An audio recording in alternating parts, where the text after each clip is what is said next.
Already good afternoon. Thank you for joining our panel.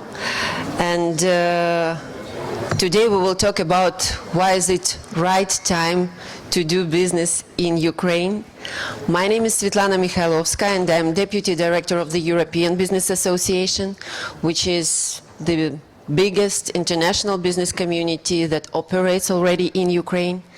But also today I represent the Global Business for Ukraine Association, very young organization we established in 2022, like a reaction to full invasion to accumulate forces of foreign businesses that have Ukraine in their business perspective radars. We help them to find the right partner, we help them to find the right information and to facilitate their path to Ukraine. So obviously the ongoing war is undeniably a major factor that affects the business climate in Ukraine. And the investment climate in Ukraine now is very cautious, and that's understandable. However, you've heard a lot about the resilience of Ukraine, Ukrainian people. Now you will hear about the resilience of business. And I'm happy to share with you some recent results of the EBA surveys. 70% of member companies of association still intend to invest to Ukraine. And 16% among them are considering big projects, investment projects, with average amount around $9 million US. I was participating just at another panel on attracting FDIs to Ukraine, and I've heard lots of showcases about big investment projects like Kingspan, like Bayer, many others. I would rather talk today with my peers on the panel about their experience, about small and medium companies that are doing business in Ukraine, what challenges they face, maybe what messages or recommendations they will pass to those who are still hesitant either to go despite the war to Ukraine, how to use this opportunity, because we are talking about business. Business, it's not a charity. Business should be profitable, and you know, when this profit is beneficial for both sides, I mean, your Ukrainian partners, your company, and the country, it's about sustainability. And we are talking about Ukraine that has already access to a single market. There will be more amendments in terms of regulations in Ukraine towards harmonization with the EU norms and standards that makes it more predictable, I mean, in terms of business climate. So I'm honored to present you my esteemed panelists today. And first, it's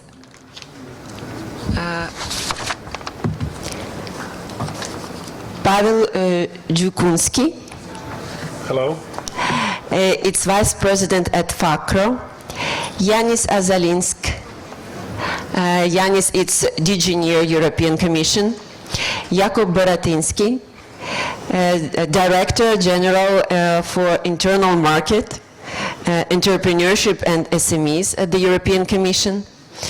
I'm not sure if we are expecting Alexei Sobolev, the Ministry of Economy, because yes, we are expecting, great. So he will join us a little bit later. Paulius Bulota, Managing Director of PICOS, which is biggest manufacturing unit in Lithuania and responsible for PICO Ukraine. And Kate Lemonique, Director of International Relations at NeoEco. So I would first pass the floor to Kate. Kate, please share what motivated NeoEco actually to invest, to even expand the business in Ukraine, despite the challenges you face. So please, the floor is yours. Good afternoon, everyone, and thank you to the European Commission for organising this series of workshops. Thank you, Svetlana, and the panellists. So just a quick word on NeoEco, which was founded in France in 2008.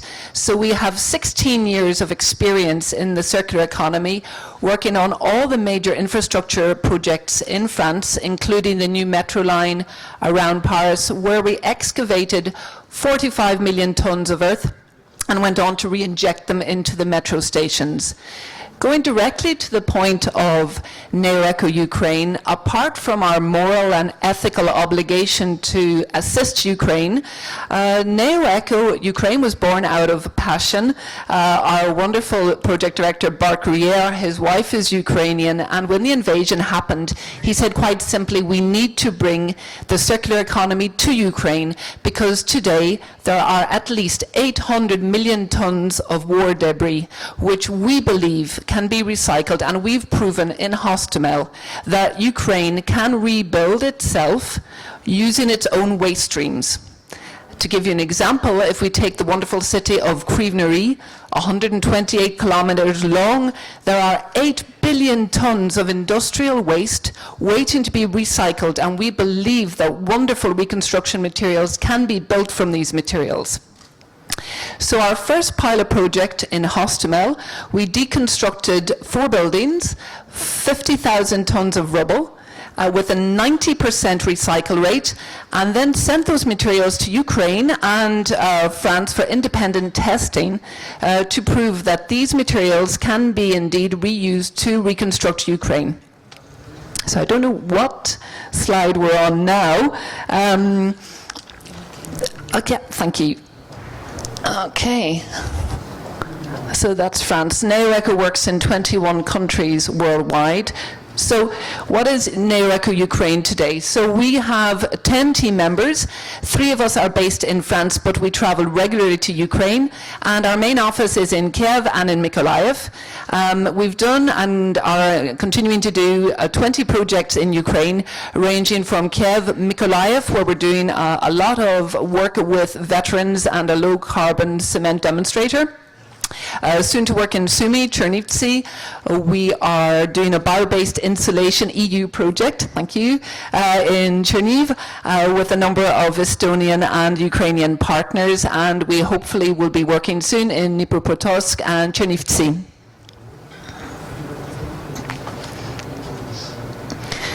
So basically, NeoEco Ukraine, we have 3 offerings, if you like. It's studies and consultancy. We're also asbestos experts, project implementation, and also eco materials.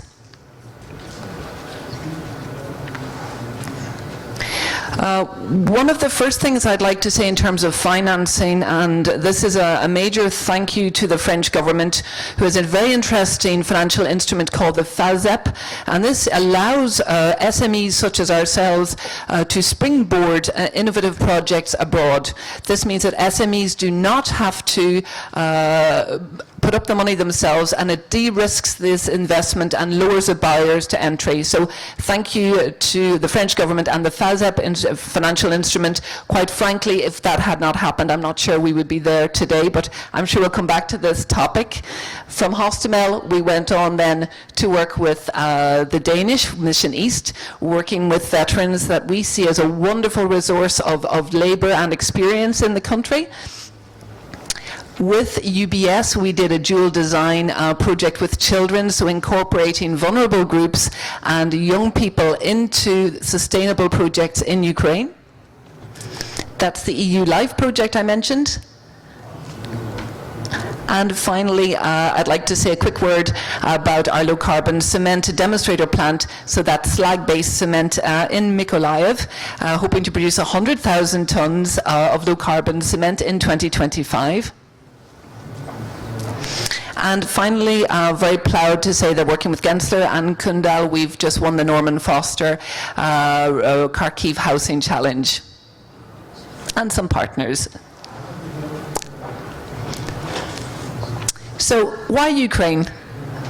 Again, apart from the ethical and moral obligation, for Ukraine, for us, we've seen that they have a very much an EU-driven approach, and if we look at Chapter 27 for the accession plan, we can see absolutely wonderful progress. And for us as circular economy experts, we do believe that probably Ukraine has the most advanced legislation today in terms of the types of materials that can be used. And so I'd like to thank the Ukrainian authorities for that. It's really facilitated our work. In terms of the strategic location, we heard this week that the maritime corridor is still open. We're working in Odessa and Izmail, and we see this as strategic not only for exporting to Europe but also to Central Asia. Moving on to, we've talked about the numerous valuable waste streams, and this week we signed a memorandum of understanding with Vito, which is a Belgian research agency, hoping to show that from the industrial waste in Crevenary, particularly iron ore tailings, that we can go on to produce eco-materials. With regard to resources, we believe that, and we're working actively with the female community, with IDPs and with veterans, so we do believe that some upskilling, which was another theme this week, is necessary, particularly perhaps in the English language, but personally we do not have any issues with recruitment. Very open-minded authorities, particularly on the Romada and the Oblast level. We tend not to work with national government because of the turnaround, but by developing these very close working relationships with the mayors, who after all are voted by the residents, and having this idea of community regeneration and listening to the residents, we find that this is the most pragmatic and practical approach. And finally, I'm very proud to say that 20% of NeoEco staff actually work on Ukrainian projects, and we're looking at triple-digit growth in 2025, and we've already tripled our workforce since this time last year. When there were only 2 of us on the stand, this year there are 5. So for us, the future is now, and as Mr. Helbron said this week, we're certainly learning by doing. Thank you. Thank you, Kate. If you would say it in 3 words, what key recommendations or advices for those companies who are not yet present in Ukraine, but considering Ukraine, from your side, what would you recommend? Thank you for the question. I would say, first of all, agility, creativity. All of the projects that you saw today, it came from a lot of hard work of finding the right partners at the right time. We're very lucky to have our Ukrainian colleagues based in Kiev and Mykolaiv, and I would encourage companies to partner. It's very hard to go it alone, and to have a presence on the ground, Svetlana, in terms of cultural or an understanding, in terms of linguistic understanding, it's extremely important. And I don't think, in all honesty, you can say that you're supporting Ukraine today by not being present in the country. Equipment and know-how is wonderful, but we'd be delighted to partner with any company or to give advice to anybody considering going to Ukraine today. Thank you. Thank you very much. Really insightful and impressive the work you do. Paulus, from your side, would you please also share your experience about doing business in Ukraine? I will pass you the switcher for the presentation. And microphone. Of course, yes, but you have your own.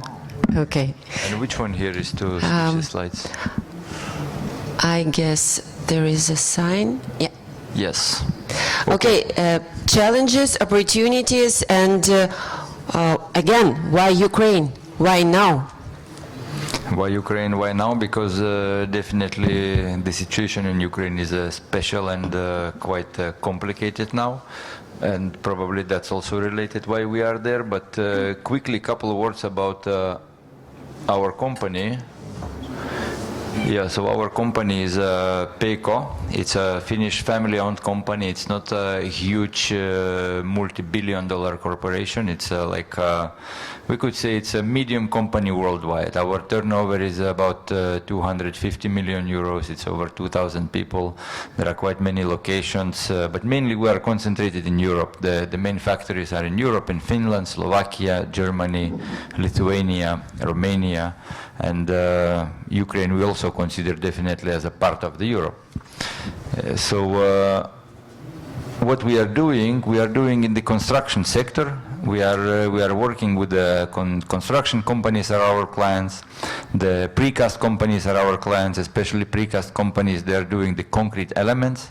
The architects, designers, we work with them, and definitely with the investors in the real estate sector. Then to give you some understanding about our product, so we made this, for me it's very easy to understand this picture, maybe for most of you it's quite complicated, but there are some steel items like beams, columns, connection items which are embedded into the concrete, and basically everything is related with the construction of the new buildings. And of course we are having a lot of focus on the environmental approach of the new building constructions, especially in that's coming from the Scandinavian markets, because we are a Scandinavian company. And we believe that this will be important in Ukraine in the future as well. But then if you want to contact me, this is my contact details under this QR code, and then our story, how we came in Ukraine and why we came in Ukraine, is definitely that we are supporting Ukraine as individuals, we are supporting Ukraine as a company, the owners from Finland, but also we thought that, look, definitely there should be a business opportunities at some point when the war will be finished, but let's do also some kind of move of establishing the office in Ukraine, and this will be also platform for our business in the future. But still, when the war is ongoing, most likely this will not be a big business, this will be more kind of a support as well. And yes, we are not making any profit so far, and we were not planning to do that, but we see this start as a little bit support activity as well. So we started in 2023, then we hired one person, we opened a company in the beginning of 2024. Now we have already 4 persons working in Kiev office, and we signed a contract for lease agreement for the factory premises. So in Q1, Q2 2025, we will have a factory opening in Bila Cerkva. And we said that we can work as a ambassador of this business park, and really for any kind of a foreign investor who would be willing to get advice on how easy it is to deal with that business park, with that particular one, we would be really happy to share our experience, because we think it's according what we have experienced, it was really easy, and we were really welcomed in a way. So now we are already not only kind of scratching a surface of the office with a couple persons, but we are already with both feet on the ground and kind of building a house for ourselves. And yeah, in spring we will welcome you in the opening ceremony, I believe. Pretty brave decision for with a long-term perspective, I would say, in Ukraine. But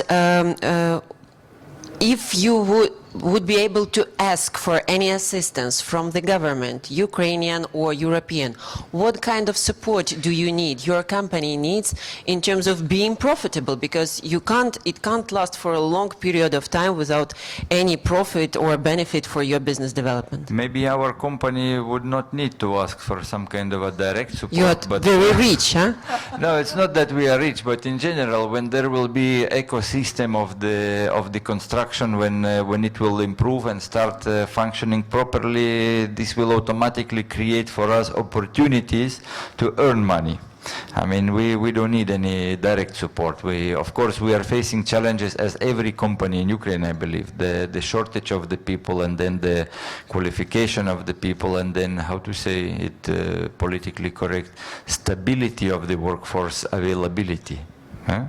You mean the issue with mobilization? Sure. Okay. This is a question for us. This is not super critical now, but we hear that this is a topic. Our clients are saying that this is a topic. But on the other hand, we are not investing because we want to work during the war. We really believe that one day this will end, and that this will end with the victory of Ukraine. And I don't like to hear the people talking. Even today on the news we have seen this one man who was formerly some kind of a high position in the European Commission. He was explaining that somebody should forget something regarding the territories, and this is not giving a lot of optimism, but I believe that optimism will win. So still about the challenges, so of course when we go to the construction industry we need to understand how the investments will come into really rebuilding, because even in this exhibition we can see a lot of companies who wants to sell something, and we see a lot of municipalities and let's say regions who wants that somebody will build something for them. But from where the funding will come, we are not able to understand yet.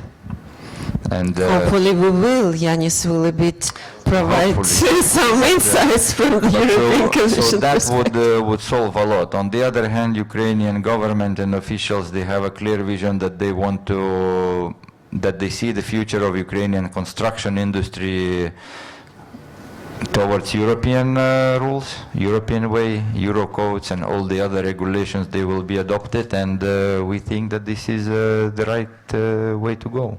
Absolutely. Actually, the candidacy status of Ukraine in terms of integration into the European Union was outlined by our business community as one of the biggest positive factor and signal that shows readiness of Ukraine to provide, more predictable European-oriented regulations. And that would make it easier for companies that got used to European regulations to do business in Ukraine as well. Thank you, Paulius, very much. Paul, would you please share your experience, maybe challenges? What challenges do you face? Yes, my name is Paweł Dziekoński. I'm the Deputy CEO of Facro Global. I'm responsible for the operations also abroad. I don't have any specific presentation for you. I guess, let's say, Facro is a well-known brand. In Ukraine, we have half of the market share. It's us and one also foreign producer exporting from other countries. We are exactly producing in the Ukraine roof windows, loft ladders, some accessories also to roofs. And we started this journey in 1998, so it's 26 years now. We feel, let's say, very much dedicated to the country. And definitely, it's employing people, building these teams for such long year run. We feel very close with the market, and we are definitely there. 1 year ago, in September, we also suffered from the Shahid attack on one of our plants. And we also had some direct physical losses there. To some extent, we had the opportunity also to look what is the support from our country, from Poland, what will be the support from the Ukraine in that situation, how the procedures, how the say legal background look like in such situation, and also the grants aid. Let's say, I guess, let's say we had in hands, unfortunately, the moment of truth to check who is simply telling go invest without, let's say, participating in the risk.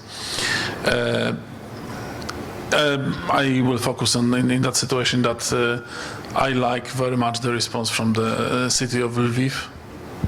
And I need to underline, let's say, that within this relationship, being also, say, the entrepreneur and employer for years there, we had a very good reaction from the city of Lviv, and this I think, let's say, this increased also, let's say, even the deeper friendship and understanding of each other in that situation. We didn't stop this business. And so naturally the market is right now half of what it was in 2021. So say there is no, let's say, natural need right now to rebuild or expand or whatever, because the market is not there.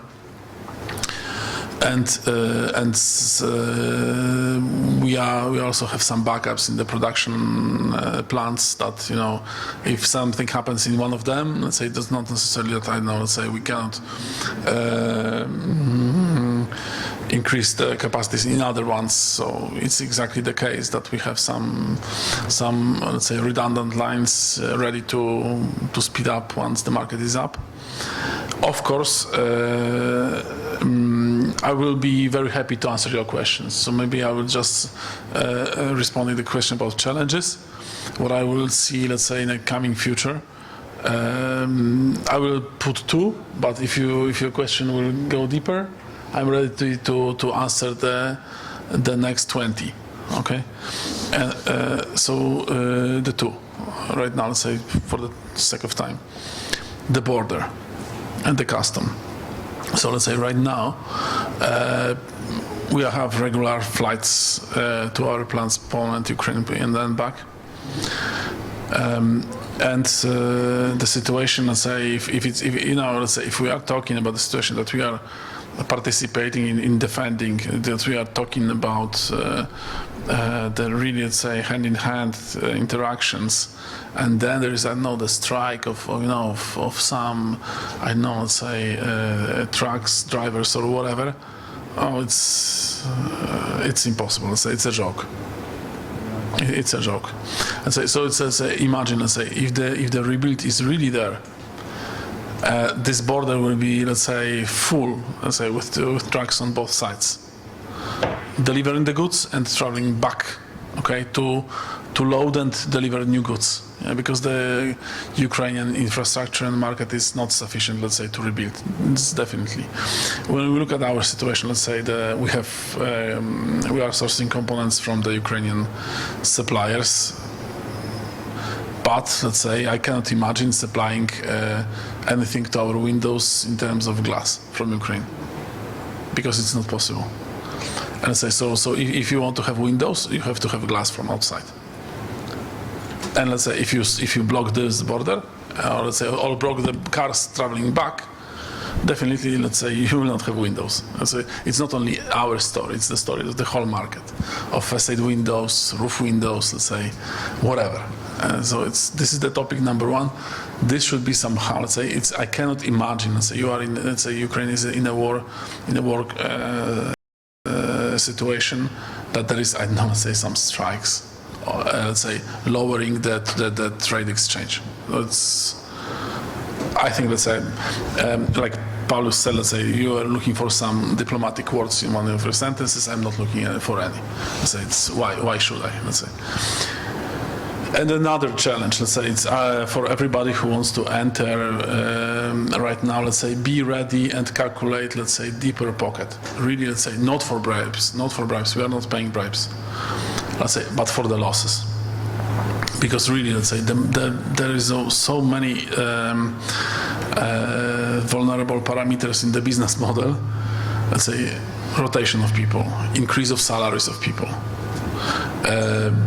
Let's say, changing in the structure of deliveries, broken chains of deliveries, whatever. Sometimes you just need to, let's say, to buy something more expensive just only to keep the production going on. We have the production there, and we are basing on the production there. So let's say we are basing on the components that we can source from Ukraine first. If not, we are sourcing from other countries. But Ukraine is always the first country to source. And you can imagine, let's say, that sometimes, let's say, your corporate is telling, okay, I cannot, let's say, I must increase my prices because of something that it's sometimes, let's say, I need to understand it happens. Yeah.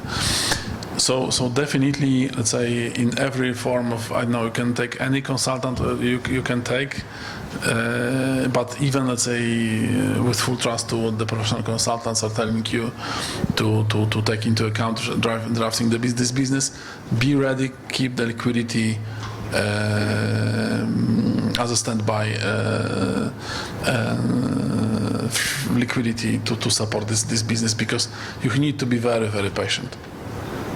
And it's not a country like the others, let's say, that you come, address some risks, as everything is moving up, and you just, in a year number 2 or 3, the profits come. this is completely, say, you can go bankrupt before you will wait until your profits. So we had, let's say, 20 years almost of profits there from 2022, 2023, 2024. Definitely, we are on losses. We are in red. So we just are just supplementing with money, let's say, the situation. And as long as the war is, we will just supplement. We are not making profits in Ukraine. And it's, Do you use your own money, or you have any assistance or support from Polish government? oh, no. The only money which we have in our business is the money from the clients. Let's say not from any, let's say, Uncle Sam, Uncle whoever, or Polish government. And the only money that we are just having in the global landscape are the money that come from the clients who build houses, build the buildings, want to live in a house, or that's the public buildings or whatever. So Have you ever considered? We respect fully. But we have tried several times Okay. in justified situations to grant, especially looking that the competitor is taking some grants. We applied for that, but our history of being involved in that situation is telling us that it cannot replace in any way the client from the sound normal business of value-added sharing between us, clients, cooperants, and employees. Thank you. Just a quick remark, like a reflection on what you said. At the panel dedicated for attracting FDI to Ukraine, the European Commission colleagues already announced the call for European companies that invest in Ukraine.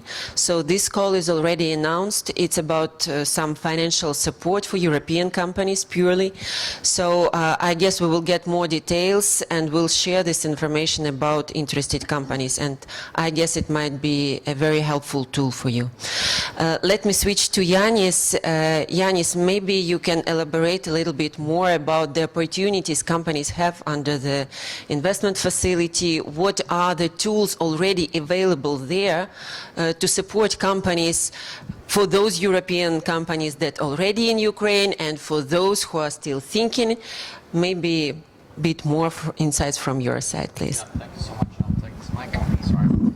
So thank you so much. It's a pleasure speaking to you. I mean, we already earlier today exchanged with companies. You know, what does it mean for Ukrainian companies? This new transformation, the situation. You know, how they would have to adjust. But of course, also the current situation is a huge opportunity for investors, for those who are not yet in Ukraine and who are just thinking to go to invest in Ukraine. I actually wanted to start by a message on a trade side. It's something that we maybe didn't discuss so much, but when the Russian aggression broke out, European Commission also reviewed the terms on which we are trading with Ukraine. You know that we have had a deep and comprehensive free trade agreement, an association, free trade area, an association agreement for a decade. And there were some market liberalization in there, and there were also some limits in this agreement. But when the war broke out, Commission removed all of these barriers and restrictions, so basically allowing trade fully flow from Ukraine to Europe, and that of course also goes other way around. And that has created enormous positive effect. So I think the message here is that we found a solution that allows trade to flow, and we're going to stick to that. Of course, I mean, you know, European Union, we have to take decisions collectively, and we have to renegotiate them time to time, and we are also also we will be approaching this year to a moment when our trade agreement or autonomous trade measures are going to expire in June. So we are already preparing internally in the Commission for what is going to follow after.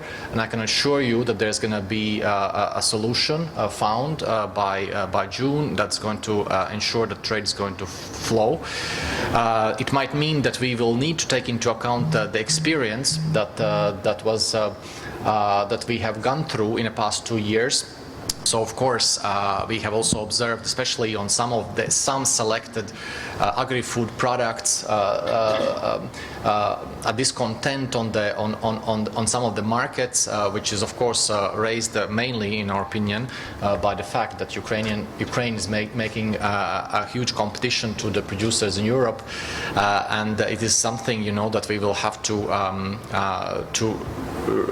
adjust to and go forward to. So there is something food for thought on the both sides, you know, given that we are on a medium to long-term track of Ukraine joining the European Union. So for sure there's going to be trade solutions. I think if you are considering your investment, you certainly need to be sure that there's going to be a regulatory environment in place for trade to flow. In addition, of course, you know, once you're there, you're producing, you also need to actually get these things physically delivered to the export markets, if it's in Europe or in the world. We have been heavily investing into solidarity lanes, and I'm not going to go into super huge details here because there's going to be a separate workshop later today on solidarity lanes. But just to say that we understand the huge importance, and you mentioned also the customs and border and difficulties that are there, that have been caused not only by the Russian aggression, but also by the fact that there could be industrial action by the European farmers or logistics sector, which is affecting trade, which is affecting then EU exports and Ukrainian exports. So we are committed to work on that, and we will address these issues together with member states. And what we've done in the past 2 years of war is that we have invested heavily in the solidarity lanes, so on the road, railway, river ports, 2 billion euros to make sure that these trade routes are gaining increased capacity, that we can deliver stuff faster and quicker. Not only the physical capacity, the roads, the border crossings, but also, in fact, procedures. We've been super actively working with Ukrainian State Customs Service to streamline and increase the procedures. Ukraine has joined the European conventions on the customs, so this means that the producers in Ukraine could get their goods over to Europe faster through the mechanisms such as authorized economic operators and so on. Ukraine has also been very actively working on the EU alignment, which is a separate topic, but in the customs area in particular, and this is something that we would like to commend this year. We believe that Ukraine has done a good job in the past year adopting a new customs code, which is going to align with the European norms and standards in this area, and this should, if you are a European operator, this should, you know, also reduce your costs. And also, you know, just simply to know how to operate in the Ukrainian market. But we will be keeping this close cooperation with the Ukrainian customs authorities to make sure that we streamline these procedures further, because there are quite a little uptake yet in this area, but we see increasing amount of companies subscribing to these expedited schemes of export and import. Of course, we see that there are always risks. You know, as soon as Black Sea was opened by Ukrainians, the pressure on the road transport decreased. But you know, we also always need to keep in mind that the situation still might be unpredictable, and we need to make sure that we have this capacity. We have a confidence in the principle of what's going to follow in medium to long term we have seen the economic development in the new member states, in Poland, in Baltic states, in all of the countries who joined the European Union. In a matter of decade, your GDP is going to double, and that also means that the trade turnover is going to hugely increase, and we need to be ready for that. We need to be ready for that in terms of logistics and a trade infrastructure. So that's on trade. I think it's medium to long term, it's a positive news, and we're going to be on that. Secondly, I wanted to quickly talk about the regulatory alignment. And the things that we are right now doing. We have started, Ukraine is now a candidate country. We have started the accession negotiations. We are screening currently entire totality of the Ukrainian legislation to ensure that we have checked all sectors for its compliance with the EU law. We have covered at the moment, actually yesterday, we completed one batch of the sectors, which is 5 chapters covering sectors called fundamentals, such as rule of law, anti-corruption measures, judiciary, security, but also some of the economic aspects, such as statistics, financial control, economic criteria. So we've gone through that, and we are now preparing a report to the Council outlining the gaps that Ukraine is having. And by the way, in the cluster of fundamentals is also public procurement, which I wanted to mention. This is hugely important, and which Ukraine is now working on a major reform where we have very high expectations. And we are, together with DG GROW, heavily involved in giving our input, and our view on how this legislation at the moment is. So Ukraine is going to is getting the feedback constantly, all the time from the European Commission on all of its legislative aspects, but there's going to be a report outlining the homework that needs to be done, and Timofey from Kiev School of Economics was speaking about the homework before. This is going to be quite some transformation still needed in all of these sectors, and this is something that's going to come, and we're going to review the progress of this transformation on an annual basis. So we will issue the enlargement report, which has just gone out 2 weeks ago, where you can see the progress in all areas. In your area that you're working, you can check. And on top of that, we have not only a report, but we also meet on the frequent basis, but at least once a year for every single sector with Ukrainian counterparts to go through the latest developments and the progress where we stand. So be assured that every single sector is going to be covered in these talks. But of course, we're also very open to talk directly to you as investors. Many companies from Europe are coming to us. Companies from Ukraine are coming to us. So we also are happy to hear your vision and your bottlenecks and problems that we can maybe kind of expedite in our conversations. So that's maybe main message on the regulatory path, that in a very short period of time you're going to see a rapid alignment with the EU rules and standards. Where the money is going to come? There was a question that came up, who's going to pay for all of this? At the moment, we can see that European Commission alone has mobilized 122 billion euros so far. And this is as somebody said, it is the largest assistance package ever that has been designed by anybody anywhere. This is where we are. We have this 50 billion euro assistance Ukraine facility ongoing.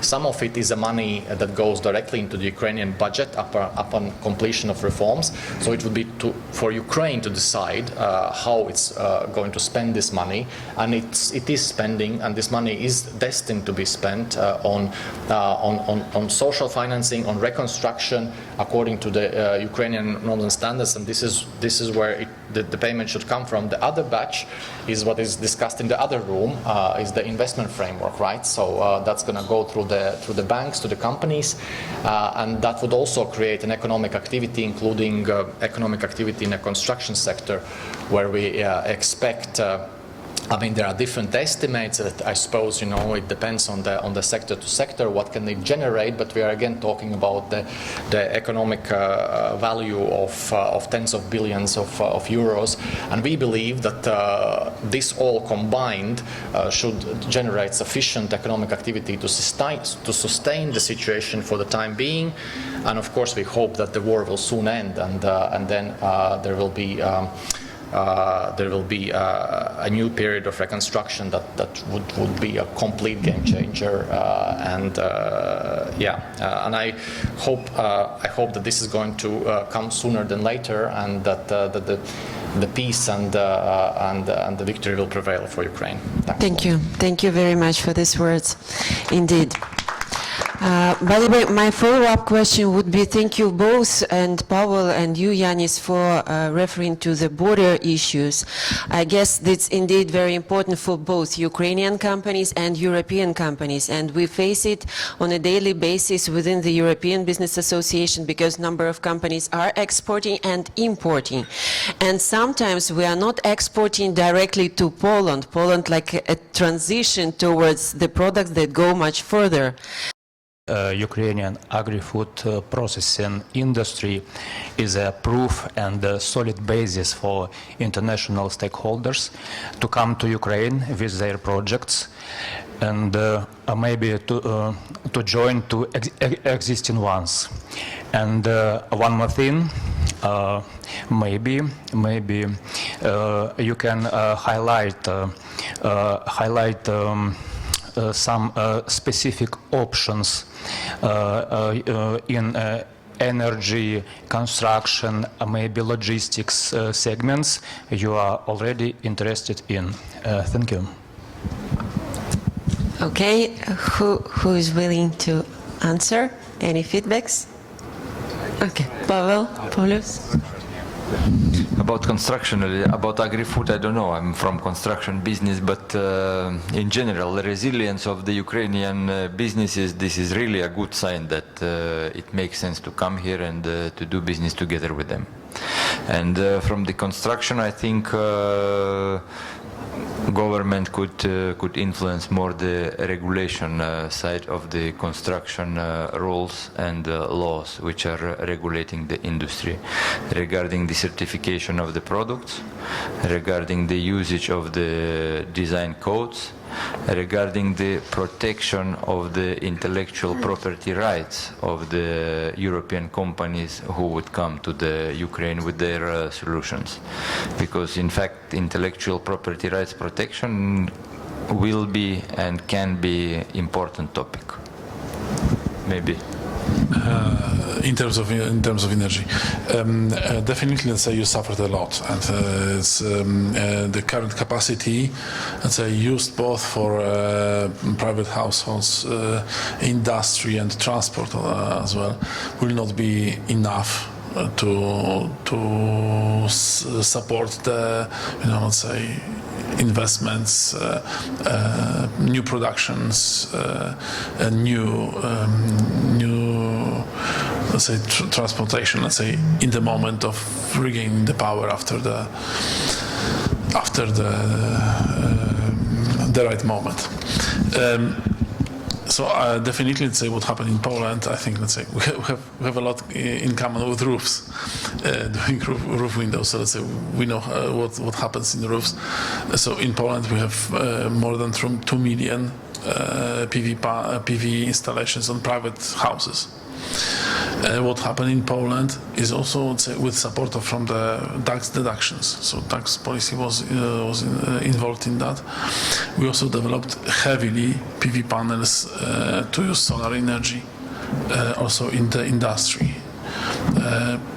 And let's say is a strong composition of that sources in the power mix. So I would definitely say advise also to look at this sector as soon as we can. So far, let's say we didn't have any. Let's say in Ukraine we didn't have any support. We didn't have any say motivator in terms of, say, investing in PV panel, for example, reducing the consumption, creating auto-consumption, and because the cost of energy is acceptable in terms of calculation in the price. If it went up, let's say, significantly, then naturally, let's say, we also would be calculating that in the part of normal cost calculation. But so far, even, let's say, in current situation, the cost of energy is acceptable to include in the production. Of course, if you increase in the industry, you lose your competitive power. So let's say, also it's not the right direction. But what I would suggest, and definitely if you spotted that, it's great to hear that you are putting that on the table. Definitely, autoconsumption in industry and autoconsumption in private households is the right direction.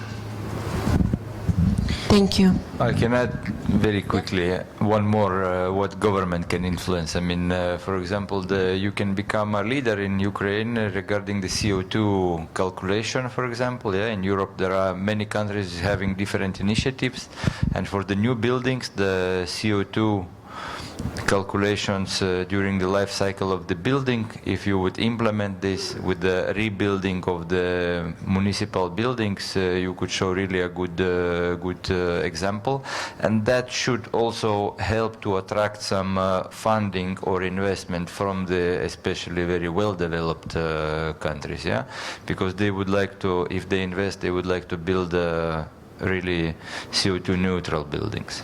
And then energy preservation in the new buildings, this is also important topic, and when you are reconstructing the country, you should definitely make sure that people are building high quality buildings which will use a low amount of energy. We may actually become, because lots of cities are from the scratch to be recovered. Yeah, of course, but with full, let's say, with full respect, let's say, in long term, I fully subscribe to what you said. In the short run, let's say, people have no money. So let's say, I would rather, let's say, balance. So let's say, give upside to support this kind of direction in the long run. But let's say, in the short run, you will, war will then end up, and people will have no money, and they will have to live somewhere. Yeah, so I will even relax, let's say, the norms of buildings, just to, let's say, enable buildings to people, and then, let's say, in the second run, demand some upgrade in terms of thermomodernization and so on and so forth. Just, let's say, just to accept this building to give people a place to live, with some, let's say, contingent, I don't know, let's say, condition that after 5-8 years, let's say, it must be upgraded to some levels. And because then you will have fantastic role for people who have no money. Yeah. Disputable issue, actually. Yes, Kate, please. Thank you very much. I believe the compromise is between the two. I know at NeoEco Ukraine, with one of our partners, Energosila, we're providing a turnkey solution. And I think when we look at housing today, and especially affordable housing, we also need to look at demographics. Because we've got a large number of IDPs, we're obviously trying to encourage people to come home, or perhaps settle people in new communities. And perhaps the module approach and looking at existing bio-based solutions, such as straw for insulation, is a good compromise between short-term and long-term. And the modular option as well gives schools and communities the chance to grow or reduce depending on the final community, because we're not in a position to say today. And we believe we can do that in a fair and sustainable way. Thank you. Thank you indeed. Let me ask the audience, are there any business representatives who are not doing business in Ukraine right now? Okay. Anyone else? Two more? No? So if you are here, you are interested in Ukraine, right? You are using this opportunity, this conference, you are not doing business, but you are thinking about Ukraine. Why and what stops you about before entering? Yeah, my name is Sandra Bukan. I represent company Hydrocapillar from Latvia, and actually we are a manufacturer of the energy efficient heating and cooling technologies. That's, I think, may help to the Ukraine and many countries as well. And my question actually is for the European Commission. As part of the problem is that we usually the energy efficient solutions need more capital expenditures at the beginning to save on the operational measures, to save on the CO2 emissions, and I've just been in a COP29 in a conference in Baku, and the same problem is all over the world. So how you avoid that during the renovation of and the reconstruction of Ukraine, that lack of funding, which we all understand, will not lead to less sustainable solutions in the long term because the people can't choose the more efficient solutions. What will be these measures what European Commission is planning? This is one of the factors what is very interesting for us. If there is a guarantees that we can implement, for example, our technology, we will have the payback in some period of time, that it will be very interesting not only for us but for many companies. Thank you. Thank you. Colleagues? Yes. Yeah, no, thanks a lot for this question. I mean, of course, we have been discussing and thinking about this aspect, and you know that we have adopted a kind of mantra saying that let's build back better, right? And this implies indeed that we are financing rebuilding projects that in a sustainable way, that are, you know, future oriented, and that would apply, you know, the best available technologies. That, of course, as you pointed, is in a kind of a sharp contrast sometimes with the availability of the funding, and then when you need to make choices, you also need to be mindful of what financing you have available. But just to support that notion and support that direction, this Ukraine facility investment framework that we've been discussing so much, you know, in many of these sessions during this conference, is going to come up with specific facilities that will be implemented by IFIs, like such as, I know for sure that German KfW is going to work on such specific credit line to companies that would provide concessional financing to the projects that are going to implement energy efficient solutions. So in order to make it more competitive, of course, I cannot guarantee you that it's going to be on pair, you know, the same cost, you know, as you would have the cheapest version, but still, you know, you would need to make this calculation in a medium to long term, and these financial solutions should provide more solutions and answers to this question. Just another point I wanted to say is that as we are analyzing Ukrainian public procurement legislation, I want to say that the current public procurement legislation actually allows to set specific criteria for the green procurement. So should the contracting authority in Ukraine would like to make a point or would like to make a choice that would in a long term or medium to long term would favor sustainable green solution, there is a legal possibility to do that, and this public procurement legislation is going to be also further strengthened now as Ukraine embarks on its reform, and there will be even more possibilities for contracting authorities. The only problem for this time now, it hasn't been practiced so much, and I think there's a need of increased awareness of the Ukrainian procurers, municipalities, agencies, that this kind of possibility exists and is available to them. Yes, this is the message for the Ministry of Economy. From your side, what stops you? What are you thinking? Why are you interested but not going to?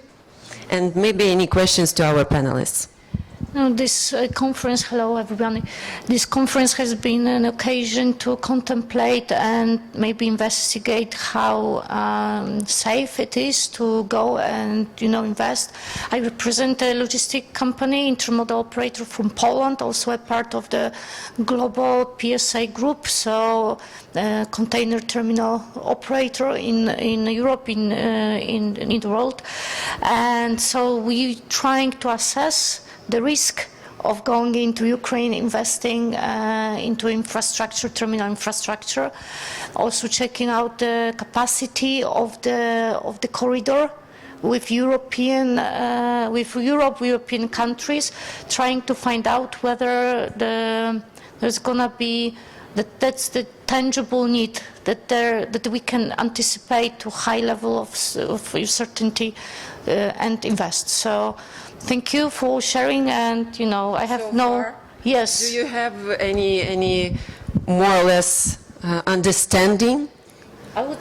Was it helpful? I mean, it was definitely helpful to see and get to know how much the European Commission has put effort and also money already into facilitating the corridors. From my perspective, the corridors, and hearing what we've been hearing here is like a lot of tools and measures being contemplated, worked on. So it's not a public, from my perspective, it was not that obvious, although we are in Poland and also highly involved in the cooperation, or maybe highly involved in the process of looking out for the transport solutions. And it's been not so obvious and clear and public that there is such an engagement from the Commission. So, yeah. Okay, thank you. You have a question?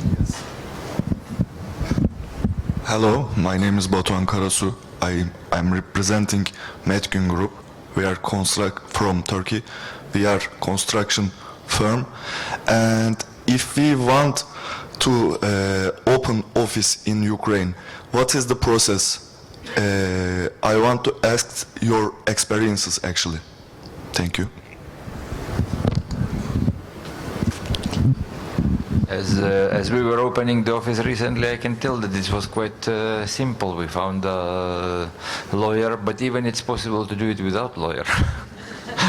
So you go, you make these articles of association, go to notary, and it's opened.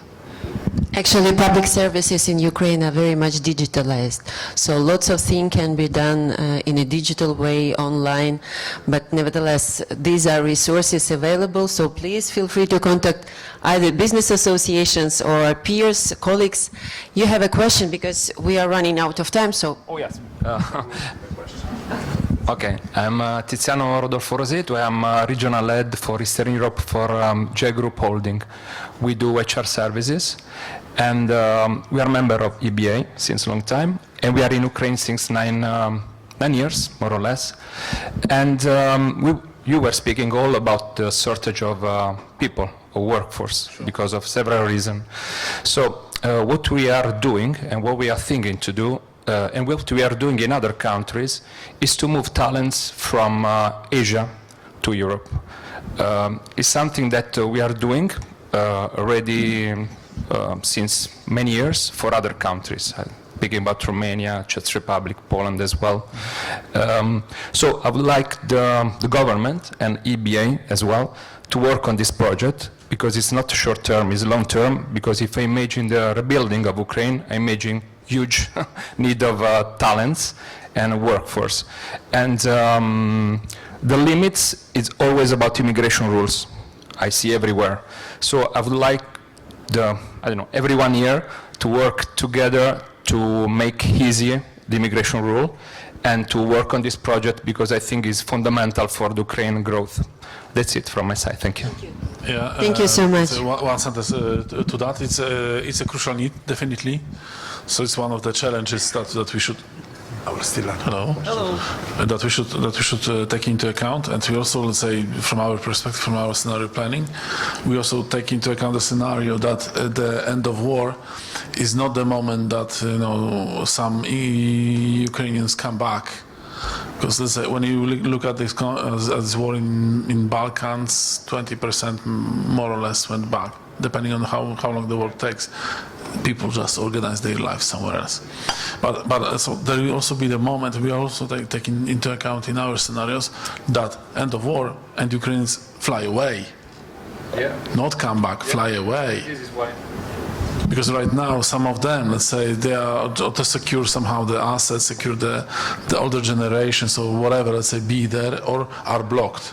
with the border because of the army priorities. Yeah, and so they are also, let's say, waiting for the moment to fly away. So. From that perspective, definitely, let's say, the scenario planning of the staff, and let's say also building the relationship with the team, who is today, and also, let's say, securing for them some opportunities, is very, very, very important. Yeah. Just like the weapons, just like the procedures you were talking about, this human approach today plays a crucial role also, let's say, in keeping the people at some, let's say, let's call it optimistic way, family-linked way, and so forth. Just, as I said, I want to ask a question, but just to answer your question, I think the shortage of people is basically a big issue in Europe in general. Now, so actually, in the political guidelines of this new commission, there is this specific even initiative, you know, to do some serious steps about attracting, you know, skilled people from third countries to Europe. And, you know, rationally we should go in this direction. That's why, you know, the Commission President, you know, announced that my team notably is working on one specific dimension of that is the recognition of qualifications of third country nationals. We, by the way, use that path also for Ukrainian refugees arriving in Europe, but in a sort of soft manner. Now we would like to go further, but let's face it, you know, in the kind of complex political toxic climate surrounding migration, you know, one has to be kind of proceed carefully. Now, maybe I just wanted, you know, towards the end, you know, we have been, because we see a bit our mission, you know, to just, and this is also part of this workshop, to show, you know, this Ukraine is a place you can make business. Nevertheless, especially for those who, you know, who haven't been in Ukraine, who haven't touched it, there is this wide-held perception of problems related to the corruption. Ukraine is making clear measures to improve business climate, including fight against corruption. But I just cannot resist asking Pavel, actually, as you said, FACRO has been operating in Ukraine for 26 years. You said you can speak about 20 challenges. You mentioned just 2. Luckily, corruption was this is this third one. Corruption was not one of them. But again, I would be curious, you know, on the long list of issues, you know, where after, you know, how did it change, by the way, also over, you know, over the years from the perspective of your company? That would be great maybe to exchange afterwards, because we've been, Pavel, I'm very sorry. Alexei has joined us and he's very limited time. Just to sum up, we're already concluding this discussion, yes? The main idea was we have 3 panelists from businesses, European companies, that are so brave, so inspiring in their will to proceed doing business in Ukraine and investing. Some of them do it just without any profit, but they believe in long-lasting perspective. The auditorium, there are some companies that are not yet present in Ukraine. We've been discussing about the opportunities provided by single market, some additional regulations made by the European Commission and Ukrainian government.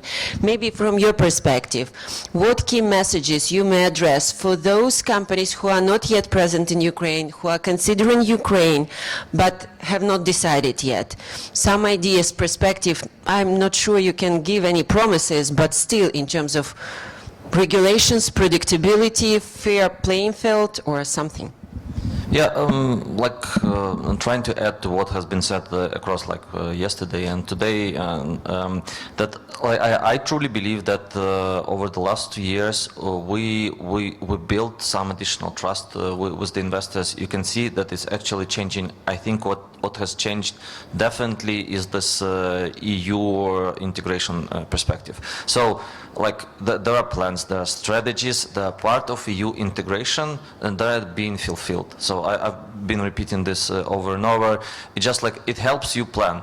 It is not the perception that it really exists, is not there, because I think we need to get through government change or maybe the president change, and then we should still prove that, yeah, we're doing and implementing these documents and going the EU integration route, and then the business gonna kind of believe the government that it's, yeah, regardless of who's in power, this is like the way forward. But like I personally believe that this is the case. So that allows you to understand which reforms are there and plan. We from the government side provide all the transparency that could be there. And I don't think that Ukrainian businesses understand the single market that much, like what it is, that even those who operate in Ukraine gonna adhere to EU standards, because like they feel, yeah, I'm not expert in, so I'm just doing my old thing. It wouldn't work that way. But basically, like, but also on the European side, like people still don't register that Ukraine is going to be a single market with you, definitely, and I think this perspective change is it's going to take maybe a year or two more, where both the businesses in Ukraine and in Europe start understanding that, yeah, that we're going to unite.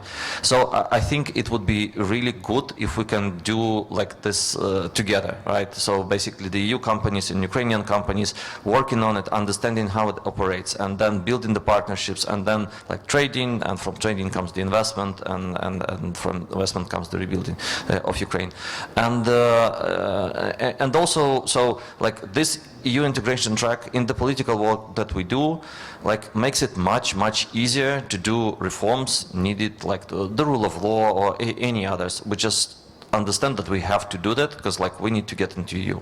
Like we didn't have that pool previously, or really. So when we were doing reforms, it was also kind of fighting internal stakeholders for the good, for the general good somewhere in the future. Right now, like there's this like pool. It is very politically very powerful, which means that like eventually, if you start considering, if you're not working in Ukraine, it would mean that you would start considering next year, maybe find some partners, start something small, and maybe have some investment planned for 26, maybe something is going to be built in 27, right? So like in 3 years, you will see the progress on it. Like I probably can promise you that. So, but this is my personal opinion, but this is how like our daily life and work inside the government is. So, which means, and why you should do that, just because Ukraine is a big investment opportunity, and we also we're really sure from the government that all Russian assets are going to end up in Ukraine eventually. Maybe it might take a couple of years, maybe might take a bit longer, but like this 300 billion gonna end up there. It's a great kind of capital base to put additional like business money up front, maybe some donor funds for the investment. So this is going to be a huge market. That's why I think like either your company going to be utilizing these funds and working in this market, or your competitors. So this is the business side. Yeah, thank you. Thank you very much. Actually, in conclusion, yes, thank you. I know you have to run, but we're already finishing up our panel. Actually, we as EBA, representing 1,000-member companies still operating in Ukraine, without any corruption, doing profits actually. These 3 companies, the panelists, it's a real showcases that it is possible to do business in Ukraine, even in these hard times. So let me thank from your behalf our honored and very esteemed panelists. Thank you very much. And thank you for joining us.